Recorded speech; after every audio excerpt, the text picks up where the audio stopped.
સહજાત્મ સ્વરૂપ પરમ ગુરુ. એમાં શું છે, મૂળ આપણને એવો ખ્યાલ છે કંદમૂળ અભક્ષ. એટલે કંદમૂળ એટલે અભક્ષ શું? નિગોદ હોય ને જે, એટલે વનસ્પતિ એક જીવ છે. જેમ પાણી કાય, અગ્નિ કાય, વાયુ કાય, એમ વનસ્પતિ કાય. વનસ્પતિના બે ભેદ છે, પ્રત્યેક વનસ્પતિ અને સાધારણ વનસ્પતિ. પ્રત્યેક વનસ્પતિ એટલે એક આંબામાં એક જીવે, અને સાધારણ વનસ્પતિ એટલે એક શરીરમાં અસંખ્યાત અનંત આત્મા. આ બધા ગોલપ કહેવાય. એટલે સાધારણ સમજ માટે કે બટેટામાં આપણે ટાંચણી નાખીએ તો એની ટાંચણીમાં જે ચોંટે ને એમાં એટલા અસંખ્યાત ગોલપ હોય ને એક એક ગોલપમાં, એટલે આમ કલ્પના કરો કે રાયના દાણા જેટલી જગ્યા, એમાં અનંત જીવ હોય. એટલે સહિયારું શરીર કહેવાય. નિગોદ ગોમટ શર્મા એની વ્યાખ્યા છે, ચારે બાજુથી આવે એવું શરીર, વચમાં અનંત આત્મા હોય એમાં, એટલે સહિયારું શરીર. પછી આપણે શ્વાસ લઈને મૂકીએ ને એટલે 17.5 વાર જન્મે ને મરે. એક વાર આપણે શ્વાસ લઈને મૂકીએ એટલી વારમાં એ નિગોદના જીવો 17.5 વાર જન્મે ને મરે. આપણે 10 પ્રાણ છે, એ 5 ઇન્દ્રિય, મન, વચન અને કાયા અને એવું બધું. એને ખાલી સ્પર્શેન્દ્રિય મુખ્ય છે, આયુષ્ય છે, શ્વાસ છે. આવું અસંખ્યાત કાળ ચાલે. તો આવું જેને હોય ને એ અભક્ષ છે. એટલે બટાટામાં હોય તો શિંગ દાણા છે ને જે, પછી એના શાસ્ત્રમાં ભેદ આપ્યા છે કે જેના પાનમાં રેસા હોય, એ ન દેખાતા હોય. તો શિંગદાણાના પાન લ્યો, એમાં રેસા હોય, નસ. એટલે બોટોનિકલી એટલે વનસ્પતિ વિજ્ઞાનમાં પણ શિંગદાણા અને બટેટા એક સ્ટેમ એટલે થડ કહેવાય, અને એક રૂટ એટલે મૂળ કહેવાય.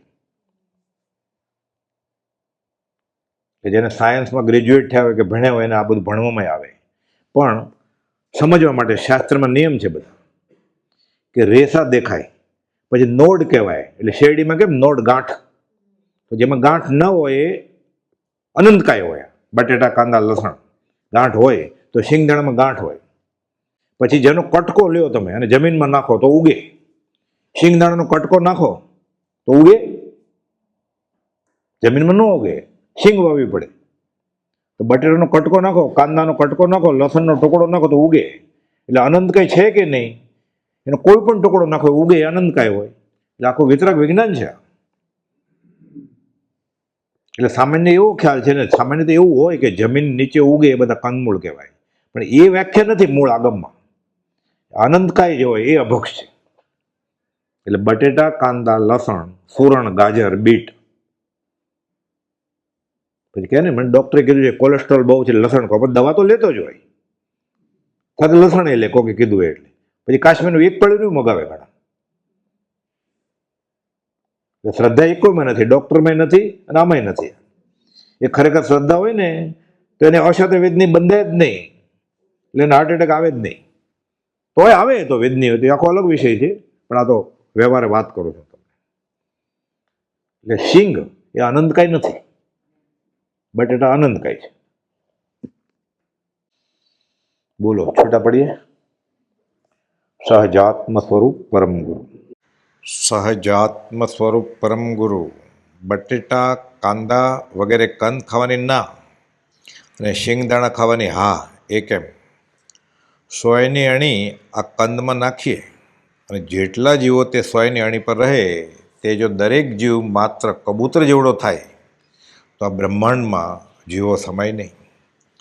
લસણ, કાંદા વગેરે ખાવાથી વૃત્તિઓ તામસિક થાય, તેના સેવનથી ક્રોધ, કામ વગેરે પ્રકૃતિ સતેજ બને અને જીવ મગજનું સમતોલન ગુમાવે, ઉશ્કેરાટ આવે, કામ વાસના ઉત્તેજિત થાય. જૈન દર્શન અને જૈનેતર દર્શનમાં પણ સદાચાર હેતુએ આવા તામસિક ગણાતા પદાર્થનો ખોરાકમાં લેવા અંગે ત્યાગ બોધ્યો છે. નિગોદ એક પ્રકારના વનસ્પતિકાય આ જીવોનો સમૂહ જ છે. આ લોક આખામાં ઠાંસીને ભરેલા છે. નરી આંખે દેખાય નહીં, કેવળી અને વિશિષ્ટ અવધિજ્ઞાની માત્ર જાણી શકે. ચર્મચક્ષુથી એ કંઈ જોઈ કે જાણી શકાય નહીં. અનંત જીવોની એક જ રહેવાની જગ્યા, એક જ નિવાસ તે નિગોદ. સ્થાવર વનસ્પતિના બે ભેદ છે, પ્રત્યેક વનસ્પતિ અને સાધારણ વનસ્પતિ. પ્રત્યેક વનસ્પતિ શરીરના જે એક સ્વામી હોય તે પ્રત્યેક વનસ્પતિ કહેવાય, અને સાધારણ વનસ્પતિમાં જે જીવોને કાયા, આહાર, વાયુ, શ્વાસોશ્વાસ તેમાં સહિયારી કાયા, તેથી સાધારણ કહે છે. આ જ નિગોદ તે જીવો નરી આંખે કંઈ દેખાય નહીં, સૂક્ષ્મદર્શક યંત્ર, ઇલેક્ટ્રોન માઇક્રોસ્કોપથી પણ જે જોઈ ન શકાય એવા સૂક્ષ્મ છે. પ્રત્યેક વનસ્પતિમાં એક શરીરના એક સ્વામી હોય, અહીં એક શરીર અને અનંત આત્માઓ જીવો હોય છે. એક શ્વાસોશ્વાસ લેતા મૂકતામાં જેટલો સમય જાય એટલા સમયમાં 17.5 વાર જન્મે ને મરે. જન્મ મરણની હારમાળા ચાલ્યા જ કરે છે. એટલે એક શ્વાસોશ્વાસ જેટલા સમયમાં 17.5 વાર જન્મે ને મરે તો આખા દિવસમાં કેટલા ભોગો કરે. એક મુહૂર્તમાં એટલે કે 2 ઘડીમાં 65,536 અને એક દિવસમાં 19,66,080 ભવ થઈ જાય. 10 વૈકાલિક સૂત્રમાં, થણાંગ સૂત્રમાં, ઉત્તરજન સૂત્રમાં, ચંદ્ર પ્રજ્ઞપ્તિ, સૂર્ય પ્રજ્ઞપ્તિ અને ત્રિલોકસાર જેવા ગ્રંથમાં, અને બીજા ગીતાસ આચાર્યના બોધમાં જેવા કે ગોમટસાર, કુનકુન આચાર્ય મહારાજ કુદ ભાવ પહોળ, મૂળાચાર, ભગવતી આરાધના, રત્નકરણ શ્રાવકાચાર વગેરેમાં લંબાણપૂર્વક જીવોના પ્રકાર અને અનંતકાયોનું વર્ણન મળી આવે છે. પરમ કૌદેવે સંસાર ભાવનામાં બોધ્યું છે કે જિનેન્દ્રના વચનના અવલંબન રહિત આવા પુરુષને મિથ્યા જ્ઞાનના પ્રભાવથી વિપરીત બુદ્ધિ અનાદિથી થઈ રહી છે. તેથી સમ્યક માર્ગને ગ્રહણ નહીં કરતા સંસાર વનમાં નાશ થઈ જીવ નિગોદમાં પડે છે. કેવી છે નિગોદ? જેમાંથી અનંત કાળ થાય તો પણ નીકળવું ઘણું મુશ્કેલ છે. નિગોદના જીવના દુઃખની ઉપલબ્ધ સમજણ આપવા શાસ્ત્રમાં દાખલો આપ્યો છે કે એક માણસને હાથે પગે સખ્ત બાંધી, ગળે મજબૂત ફાંસો નાખી, ઝાડની ડાળે નગ્ન લટકાવે, મોઢું ડૂચો મારી બંધ કર્યું, આંખો ફોડી નાખી અને નીચે બળતા અંગારાની ધૂણી દખવે, જેમ કે શેકવા માટે મૂકે તેમ આ જીવને તદ્દન મારી પણ ન નાખે, સતત પીડા સહન કર્યા કરવાની. આ 1 મિનિટ, 1 કલાક, 1 દિવસ નહીં, 1 મહિનો, 1 વર્ષ નહીં, અનંત કાળ સુધી ચાલ્યા કરે. તો જેટલું દુઃખ પડે તેટલું દુઃખ આ નિગોદના જીવોને પડે. એક જીવ મોક્ષ સીધાવાય કે એક જીવ નિગોદમાંથી બહાર નીકળે.